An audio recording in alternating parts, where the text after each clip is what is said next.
जय हिंद दोस्तों, आज बात करूंगा। मुद्दा एक है और संगठन तीन है। ओआरओपी पर दबाव संगठनों के ऊपर भी है और सरकार के ऊपर भी है।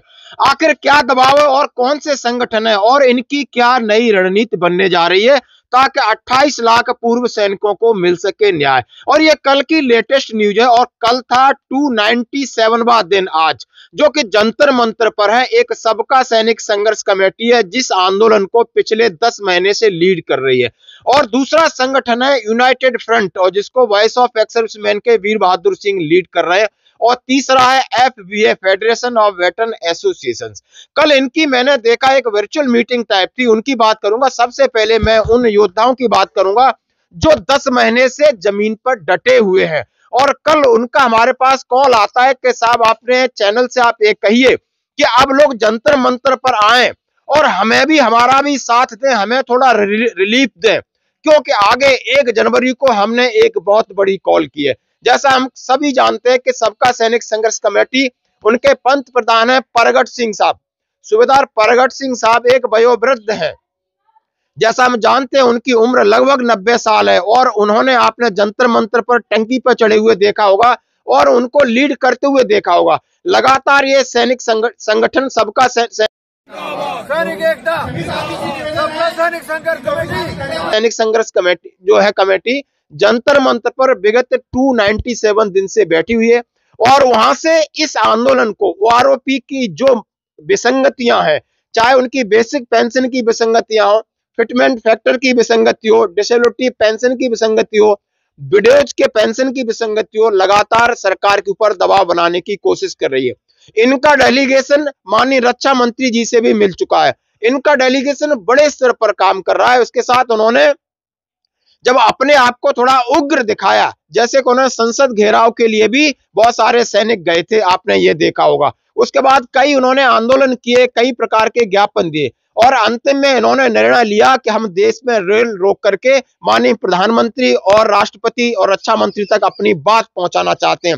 वो किसी इस तरीके का कोई काम नहीं करना चाहते जिसकी जनहानि हो या धन हानि हो। लेकिन सरकार ने उन्हें विवश किया और 25 तारीख को उन्होंने रेल रोको आंदोलन को अंजाम दिया, आपने जानते हो बखूबी तरीके से। लेकिन राज्यपाल जी ने उनकी बात सुनी, मानी और ऊपर तक पहुंचाई है। शायद ऊपर से उन्हें कोई ठोस आश्वासन नहीं मिला, इसलिए राज्यपाल महोदय ने अभी तक कोई फॉलो अप मीटिंग के लिए कॉल नहीं किया है। और दूसरी बात मैं कह रहा हूं, अगला इनका कॉल है 1 जनवरी, जिसको काला दिवस मनाएंगे और 11 जगह रेल रोको आंदोलन का इन्होंने प्रस्ताव रखा हुआ है, कॉल किए। अब वहां से इनकी विनम्र निवेदन है कि उन्होंने कहा है कि सैनिक आए और जंतर मंतर पर हमारा साथ दें। साथियों को यही संदेश देना चाहता हूं कि ये हमारा अपना काम है, अभी नहीं तो कभी नहीं। सभी साथी दिल से जोश के साथ इस धरने प्रदर्शन में हमारा साथ दें, तभी हम कामयाब हो पाए। पूर्व सैनिकों की संस्थाओं से ये कहना चाहूंगा, वर्गलाएं नहीं किसी को, अगर मत्ता है ना तो आइए, ये प्रांगण में आइए। 1 जनवरी 2024 भूल ना जाना है। काला दिवस और रेल रोको आंदोलन में बढ़ चढ़कर हिस्सा लेना है। और जिसमें आपने देखा होगा, मैं आपको सामने वीडियो दिखा रहा हूं कि कल पंजाब से अलग अलग बठिंडा या गुरदासपुर के सैनिक वहां पर पहुंचे, जो हमारी बात हुई। अब मैं बात करता हूं एक वर्चुअल मीटिंग की, जिसमें आप देख सकते हो एफबीए के अर्जुन सिंह है और हिमाचल प्रदेश के कैप्टन जगदीश वर्मा साहब हैं और भी पदाधिकारी हैं। और जिसमें आप देख रहे हो, उसमें मैं बात रखना चाहता हूं मैं आपको जगदीश वर्मा साहब की, जिनसे निरंतर हमारी बात होती है। उन्होंने कहा है कि यानी आप 3 संगठन हो और तीनों अपने अपने तरीके से आगे बढ़ रहे हो। बहुत अच्छी बात है, मैं सबका स्वागत करता हूं। हमारा फेडरेशन ऑफ वेटरन एसोसिएशन है, एफवीए ये। नंबर 2 जो United Front of ex servicemen led by Veer Bahadur ji. और तीसरे जो हमारे सबका सैनिक संघर्ष समिति है, उसके जो लीडर है हमारे सूबेदार प्रगट सिंह।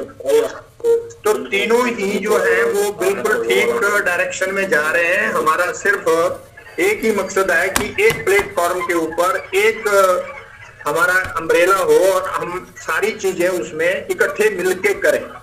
उसमें जंतर मंतर वाला भी जरूरी है, क्योंकि उससे सब जगह हमारी आवाज पहुंचती है। नंबर 2 जो हमारे वीर बहादुर सिंह जी हैं, वो कोर्ट केसेस वगैरह की रिस्पॉन्सिबिलिटी लिए हुए हैं, वो भी जरूरी है। और जो आप लोग हैं वो भी बहुत ही जरूरी है। जो कोशिश हो रही है यूनिटी की, सभी एक जैसे हैं, मतलब सारे का गोल एक ही है। तो मैं हम्बली आप लोगों से ये रिक्वेस्ट करता हूं कि जो बीच में प्रॉब्लम आ रही है रिगार्डिंग फाइनेंस के, भाई उनके पास इतना पैसा है या कोई खर्च हो गया है या कुछ ऐसा हो गया है, उसको कुछ समय के लिए भूल जाओ, ताकि हम लोग इकट्ठे मिलकर के सारा हमारा जो भी, क्योंकि हमारी जो अनोमलीज है वो सबकी एक है, चाहे वो एक ग्रुप हो, दूसरा हो या तीसरा हो, तो हम मिलकर के इनको ये करें, मतलब आगे बढ़ाएं। उसमें हमारी आवाज भी, जैसे बीच में एक हमारे साथी बोल रहे थे कि हमारी अच्छी यूनिटी होगी तो गवर्नमेंट उस बात को सुनेगी। नो डाउट अभी तक सुना नहीं है किसी ने भी नहीं। अभी हम लोग वेट कर रहे थे कि गवर्नर साहब का जो 4 तारीख के बाद, लेकिन हिमाचल के जितने भी सैनिक संगठन है सभी का साथ दे रहे हैं, क्योंकि मुद्दा तो ओआरओपी का है, मुद्दा ओआरओपी विसंगतियों का है। हमारे आंदोलन की रूपरेखा अलग हो सकती है, तरीका अलग हो सकता है, लेकिन मुद्दा नहीं हम बदल सकते। उन्होंने वॉइस ऑफ एक्स सर्विसमैन जो यूनाइटेड फ्रंट के नाम से लीड कर रहे हैं, उन्होंने कहा ये कोर्ट में जाकर के केस लड़ रहे हैं, और उन्होंने प्रधानमंत्री आवास तक के लिए उन्होंने पैदल मार्च किया था, हम उसका स्वागत करते हैं।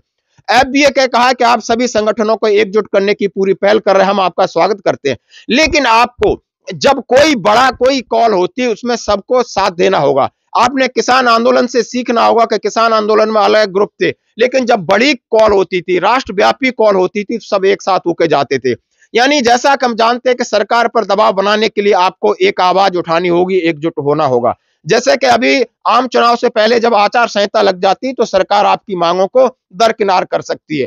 तो अभी मौका है आपके पास, हम सबके पास, कि जो भी बड़ी कॉल है, चाहे वो जंतर मंतर से चाहे कोई करता है, हमें अपने जो भी मनभेद है उनको छोड़ करके हमें ओआरओपी के मुद्दे हों, विसंगतियों के जो भी जितनी विसंगतियां हैं, ये 28 लाख सैनिकों के यानी अस्तित्व का सवाल है।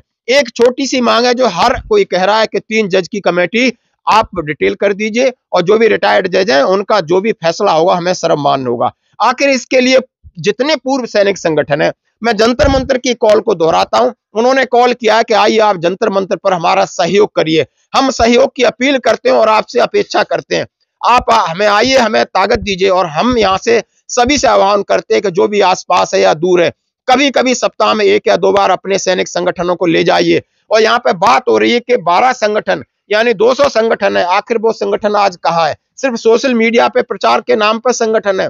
यदि संगठन, यदि जमीनी, यदि आप परिणाम चाहते हैं तो आपको जमीन पर उतरना होगा। धन्यवाद।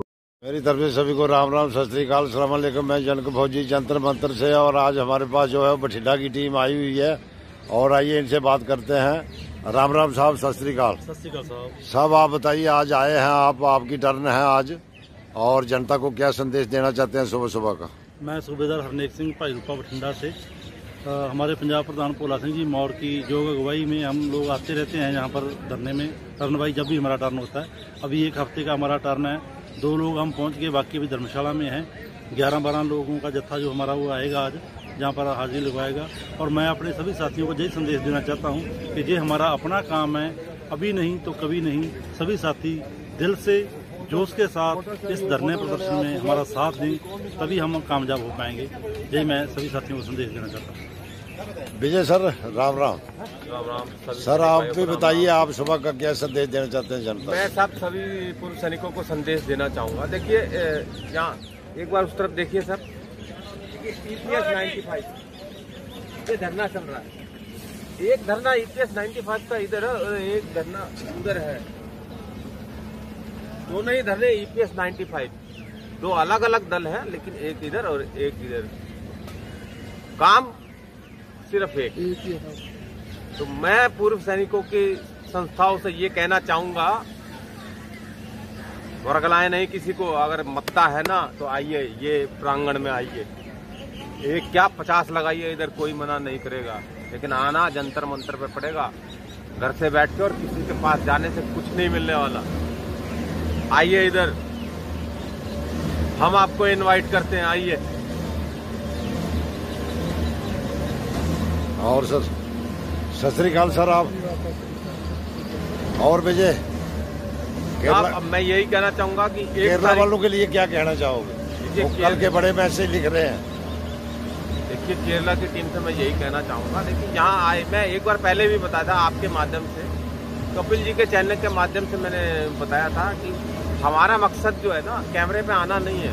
हमारा मकसद है 28 लाख पूर्व सैनिकों के और 7.5 लाख वीर नारियों की भलाई के लिए कार्य करना। हमारा होना ना होना कोई वो नहीं, लेकिन कार्य हम सबको मिलकर करना है और करना पड़ेगा। इसलिए केरला की टीम जो आई थी उन्होंने मिलकर कार्य नहीं किया है। एक जो बोलते हैं ना कि फोटो सेशन करा लो, फोटो सेशन कराने से कोई फायदा नहीं होगा। देखिए साहब, डरना नहीं है, डरना है तो फिर नहीं आना है। अगर डरना है तो नहीं आना है। हम तो यहाँ 2 ही जने आके बैठ गए थे सुबह सुबह। हमारे तो फोन 3:30 बजे से खड़क रहे थे, लेकिन हमने सबको मैसेज बाद में दिए कि अभी कोई नहीं, हम बाद में मैसेज देंगे। तो मैं फिर कहना चाहूंगा अपने पूर्व सैनिकों से, 1 जनवरी 2024 भूल ना जाना है। काला दिवस और रेल रोको आंदोलन में बढ़ चढ़कर हिस्सा लेना है। धन्यवाद, जय हिंद। ये थे हमारे साथ विजय जी और बठिंडा से टीम आई हुई। इसी के साथ जय हिंद, जय भारत। सैनिक एकता, सबका सैनिक संघर्ष कमेटी, सबका संघर्ष कमेटी, सबका संघर्ष कमेटी। भारत माता की, भारत माता की, भारत माता की जय। माता की ये कह रहा हूँ सर, 200 हो गए आज। वंदे पूर्व सैनिकों का इंटरेस्ट जो है जंतर मंतर के धरने प्रदर्शन से खत्म हो रहा है क्या देश के? आज इस प्रांगण में तो जोश, तो जुनून और तो जज्बा दिखाई दे रहा है। ओपीएस के समर्थन में तमाम संगठन आ पहुंचे हैं, तमाम विभागों को कर्मचारी यहाँ पहुंचे हैं और जो धरने का लोग यहाँ पधारे हैं। बात किया, काफिला धीरे धीरे कैसे बढ़ता रहेगा, बहुत इंटरेस्ट बढ़ रहा है, कहूँगा आगे से आगे बढ़ रहा है। 1 जनवरी नफरत बुरी है, इन्हें पालो इसे। 1 जनवरी 2000 नफरत बुरी है, इन्हें पालो इसे। इंडिया की 11 जगह निकालो इसे और उसके साथ मेरा न तेरा न इसका न उसका, न मेरा न तेरा न इसका न उसका। ये ओपीएस है सबका, संभालो इसे। ये ओपीएस है सबका, संभालो इसे। 7 लाख वीर नारियां जीवन में दिवस के तौर पर मनाया जाएगा।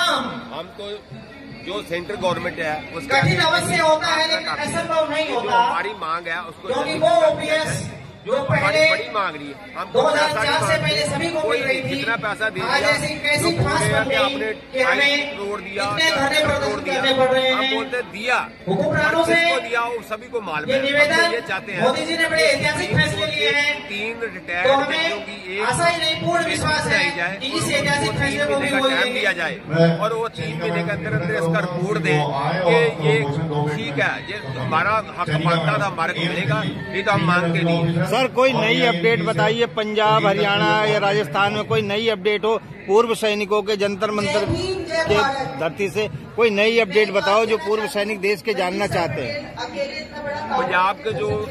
पंजाब हरियाणा के जो साबका फौजी हैं उनको तो ये बताते हैं, तो जो ये प्रोग्राम हमने रखा हुआ रेल रोको का 2024 को जनवरी के महीने का, उसके अंदर पूरे साबका फौजी इसमें हिस्सा ले।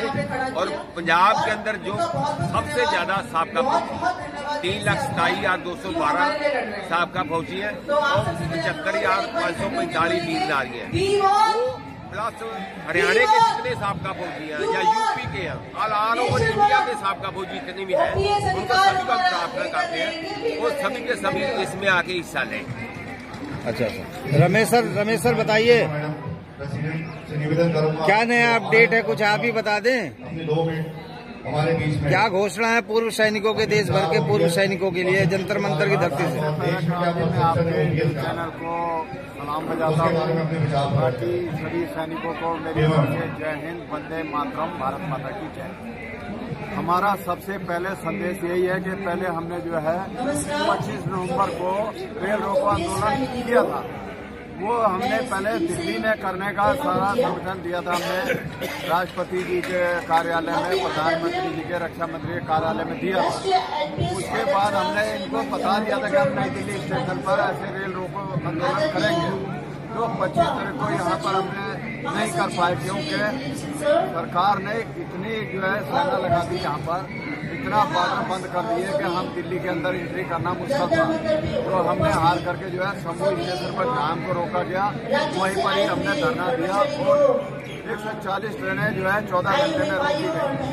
अभी जो है हमारा धरना 1 दिसंबर 2024 को 11 जगह पूरे हिंदुस्तान में है। कहाँ रोकेंगे? नई जगह का हम नाम अभी नहीं बताएंगे, क्योंकि हम पहले ही बता करके जो है ना, मैंने बता कर हमें भी बता दो, हम भी पहुंच जाएंगे। अगर अटैक करती है तो अचानक ही करती है, उसी हिसाब से अब हम अचानक अटैक करेंगे।